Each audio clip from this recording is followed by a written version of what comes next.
৩ বছর পর আবারও চালু হয়েছে বাংলাদেশ ব্যাংক বিল। সংকোচনমূলক মুদ্রানীতির অংশ হিসেবে বাজারে অতিরিক্ত তারল্য উঠিয়ে নেওয়ার পাশাপাশি দুর্বল ব্যাংকগুলোকে সহায়তা দিতেই এমন পদক্ষেপ বাংলাদেশ ব্যাংকের। বিশ্লেষকরা বলছেন, কেন্দ্রীয় ব্যাংকের সহায়তায় দুর্বল ব্যাংকগুলোর মধ্যে ফিরে আসবে স্বস্তি। ওয়ালিদ সাকিবের প্রতিবেদনে বিস্তারিত।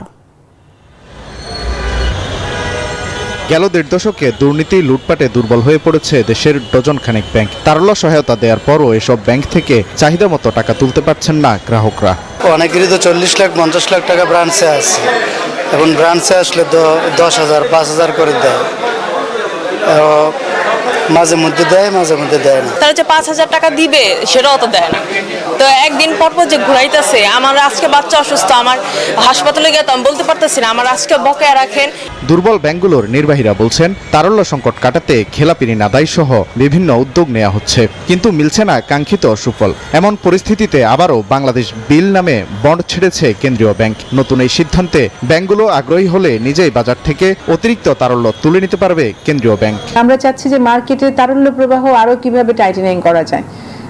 আমরা কিছুদিন আগে অ্যাসিওরড রিপো নামে একটা প্রোডাক্ট চালু করেছি, তাতে করে কিছু তারল্য মার্কেটে দেখা যাচ্ছে যে বৃদ্ধি পেয়েছে।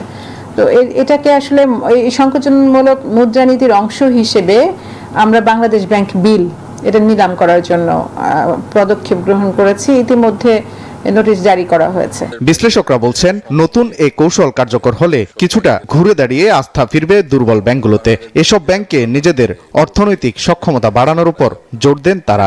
ব্যাংক তো চলে ট্রাস্টের মাধ্যমে। ডিপোজিটররা যদি দেখে যে তারা টাকা চাইলে পাচ্ছে, তাহলে কোনো ব্যাপার না। ওই ব্যাপারটাকে মানে ডিপোজিটার্স কনফিডেন্সটাকে আফোল্ড করতে হবে। যে ব্যাংকগুলো দুর্বল ব্যাংক, সেই ব্যাংক থেকে টাকা নিয়ে কিন্তু সবল ব্যাংকের কাছে আসতেছে, তাই না?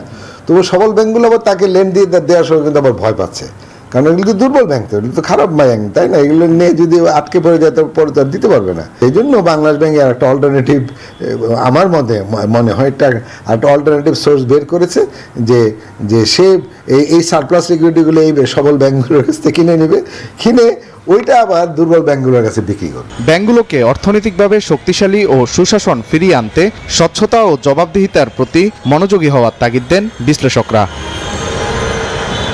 ওয়ালিদ সাকিব, নিউজ 24, ঢাকা।